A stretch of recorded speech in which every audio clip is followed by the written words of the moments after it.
동맹국 본인이 쓴 거 맞죠? 맞습니다. 일본이 한국과 동맹국 맞습니까? 이때 자유주의를 공유하는 나라라는 뜻이었습니다. 법적 용어입니다. 그러면 정말 국어 공부를 제대로 안 하셨네요. 그러면 그냥 자유주의 같이 지닌다 그러지 왜 하필 동맹국이라고 쓰셨습니까? 를 보고 누가 지금 그렇게 생각하겠습니까? 동맹국, 일본과 한국이 동맹이 될 수 있습니까? 저는 자유주의라는 가치를 공유하고 있는 나라라는 뜻으로 썼습니다. 그러니까요. 동맹국이라고 써놓고 혼자 그렇게 주장하는 겁니다. 동맹국 명시되어 있잖아요.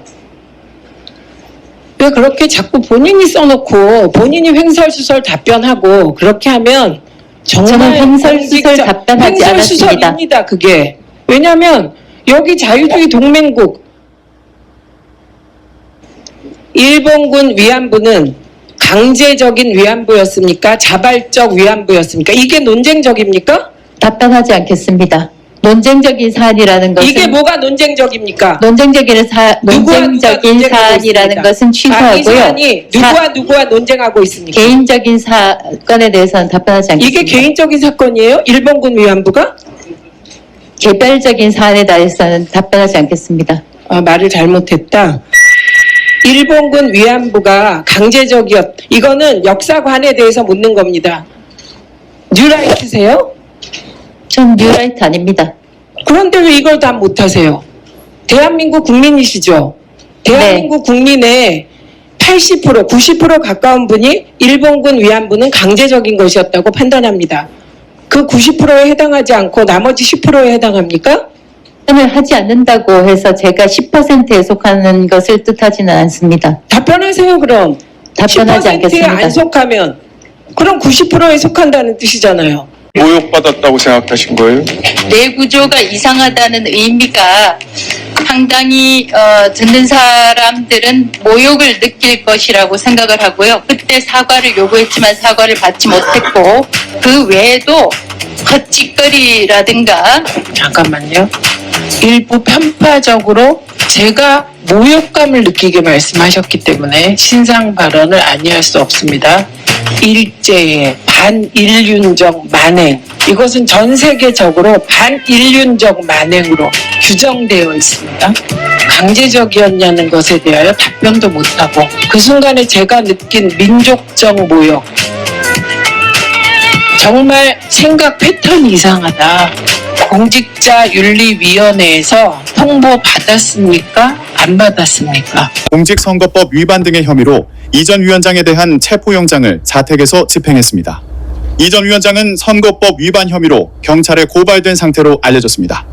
경찰은 이 전 위원장이 작년 8월 국회 본회의에서 탄핵소추안이 가결된 뒤 유튜브 채널에 출연해 좌파는 상상할 수 있는 모든 것을 하는 집단, 다수의 독재로 가게 되면 민주주의가 아닌 최악의 정치 형태라는 등의 발언을 한 게 사전 선거운동에 해당하거나 공무원의 정치 중립을 위반한 것으로 보고 있습니다. 한편 이 전 방송통신위원장은 이를 시행된 방송미디어통신위원회 설치법에 대해 자신의 헌법상 권리를 침해했다며 헌법재판소에 헌법소원 심판을 청구하고 효력 정지를 위한 가처분을 신청했습니다. 이 전 위원장은 해당 법률부칙 4조에서 전 방송통신위원회 직원의 방송미디어통신위로 승계를 규정하며 정무직은 제외한다고 한 부분에 대해 자신을 표적으로 제정 입법돼 애초 내년 8월까지 법적으로 보장된 자신의 임기를 단축했다며 평등권과 행복 추구권, 공무 담임권을 침해했다고 주장했습니다. 집행의 배후로 대통령실과 민주당을 지목했는데 지난 8월 국회 답변을 근거로 제시했습니다. 경찰은 전혀 사실이 아니라고 반박하는데요. 무슨 일이 있었던 건지 주원진 기자가 알아봤습니다. 국회 행정안전위원회 위원장인 더불어민주당 신정은 의원이 당시 이진숙 방통위원장의 정치적 편향성 등을 지적하며 구속 수사를 촉구합니다. 즉각적인 구속 수사도 불사해야 한다고 생각하는데 어떻게 생각해요? 예, 신속하게 수사하도록 국수본에 지시하겠습니다. 청장 직무대행이 답변을 한 지 일주일 후 경찰은 이 전 위원장에게 1차 출석 요구서를 보냅니다. 경찰은 이후 한 달 넘게 5차례 출석 요구서를 추가로 보낸 뒤 지난 2일 이 전 위원장을 체포했습니다.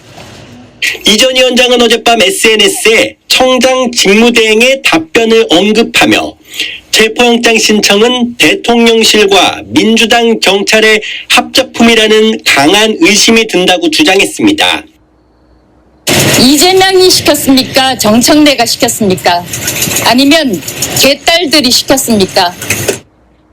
하지만 경찰 관계자는 청장 직무대행의 국회 답변은 의례적인 말에 불과하다며 이 전 위원장 수사팀의 지시는 물론 의견조차 전달한 적이 없다고 해명했습니다. 수갑을 그래도 사법부에서 풀어주었습니다.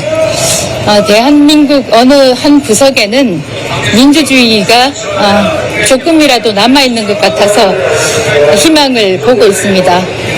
그동안 같이 구호를 외쳐주시고 응원해주시고 격려해주신 애국 시민들께 진심으로 감사드립니다. 그리고 옆에 계신 의원님들 또 곳곳에서 응원을 보내주신 분들께 감사드립니다. 임무영 변호사께 또 감사드리고요.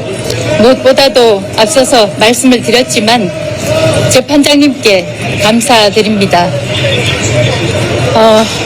제가 이걸 겪다 보니까 저같이 그래도 전직 기관장이었고 장관급 기관장이었는데 이렇게 경찰의 사실상 폭력적인 행태를 접하고 보니까 일반 시민들은 과연 어떨까 그런 생각이 들고요. 저가 당했던 이런 사태가 경찰이 만약 수사권과 함께 기소권까지 가지게 되면 일반 시민들에게 어떤 피해가 갈까 그런 생각도 하게 되는 시간이었습니다. 여러분들 국민 여러분들께 한 말씀 드리면 여러분들 지금 텔레비전을 켜시면 여러분들이 주로 보는 화면은 어떤 것입니까? 이재명 대통령의 일정 많이 보시죠? 그리고 이재명 대통령의 일정과 함께 또 많이 보는 것이 어떤 장면들입니까? 법정 장면, 구치소 장면, 그리고 유치장 장면들일 것입니다. 이것이 무슨 뜻이냐?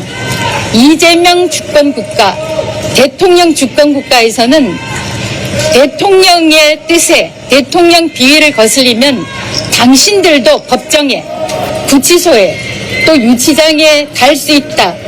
그런 상징 함의가 바로 여러분들이 보시는 그 화면에 담겨 있습니다. 그동안 지지해주신 애국시민 여러분께 진심으로 감사드리면서 이런 일들을 대통령 주권국가를 막는 것은 국민 여러분, 시민 여러분의 힘입니다. 고맙습니다.